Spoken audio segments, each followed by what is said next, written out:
A questão aqui é que esse corpo átmico é a presença do sagrado, é a semente que Deus... Atman é alma, né? Atman. É. Mahatma é a grande alma. Isso. Então, do jeito que eu posso tirar uma célula de mim mesmo e sair clonando, então Deus teria clonado a partir de si mesmo. Eu faria uma abordagem que traduz um pano de fundo que a gente não percebe, mas que termina sendo aparentemente mais profundo desse tipo de contexto. E ele começa numa conversa entre Krishna e Arjuna. Krishna e Arjuna são dois personagens da mitologia hindu, ariana hindu. Por exemplo, no Mahabharata tem um dos capítulos, chama-se Bhagavad Gita, que é a conversa de Krishna com Arjuna quando eles são jovens. Mas há uma outra Gita, ou seja, uma outra canção do Senhor, chamada Uttara Gita, em que Krishna e Arjuna conversam já velhos antes dos dois morrerem. E Krishna responde a Arjuna a seguinte pergunta. Arjuna questiona Krishna: Krishna, o que é um ser humano? Eu estou indo para a pergunta feita por ele, tá? O que é que nos une em Deus? Por que é que todos nós seríamos partículas de um Deus? A coisa que vale. Aí Krishna diz: olha, o ser humano, por trás dele existe uma constituição setenária. Ou seja, de 7 níveis de consciência, os 7 corpos. Seria esse corpo físico e mais 6.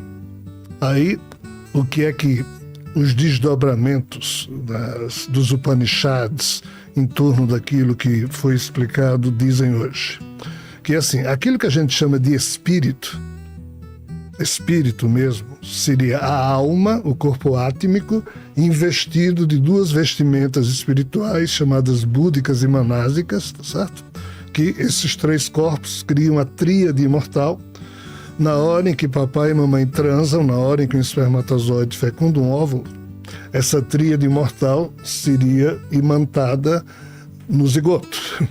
Aquele flashzinho que sai na hora da fecundação. Que a ciência já percebeu.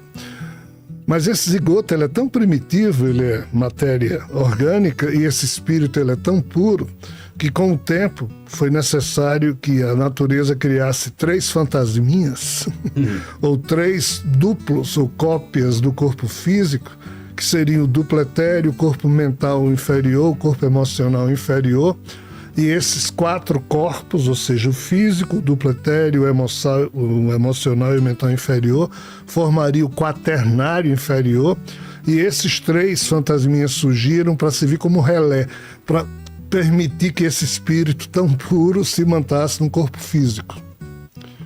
Então, esses 7 corpos, todo mundo tem, todo mundo, que eu digo, ser vivo. Um jumento tem, um cachorrinho tem. Essa teoria está nos Upanishads lá? Isso. Tá. Então, assim, qual é a questão aqui?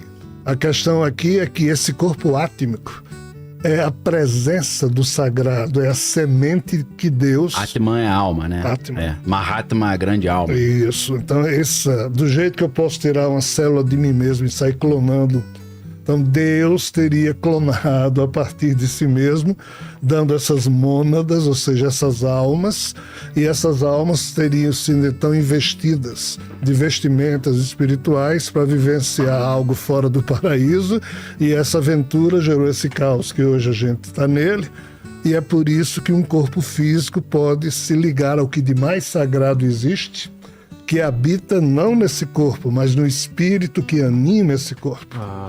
Então, quando os hindus dizem Namastê, eles estão dizendo o sagrado que habita em mim, saúde o sagrado que habita em você. Mas em termos do corpo átmico que habita tanto o espírito que lhe anima, como o meu, como o de uma barata, de um inseto, por isso que os hindus praticam a ahimsa, não violência. Porque eles percebem a presença de Deus em absolutamente todos os seres, mas na parte espiritual que sustenta esses seres transitórios que nascem e morrem.